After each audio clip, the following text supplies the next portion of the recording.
ఇండియాలో సంవత్సరానికి 3 సెషన్స్ ఉంటాయి, 3 సెషన్స్ ఉంటాయి.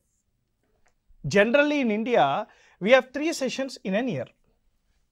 The first one is called budget session.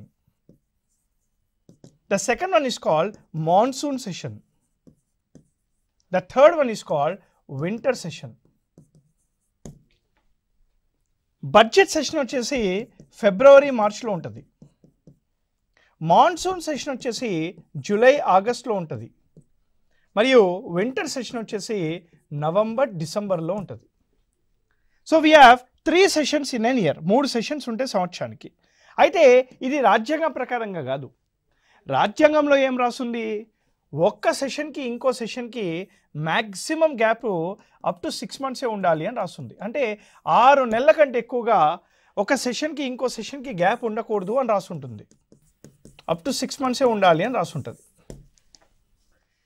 The gap between 2 sessions of the parliament is called recess. Recess is nothing but to rest. And this is nothing but the gap between 2 sessions of the parliament. And the gap between 2 sessions of the parliament cannot be more than 6 months.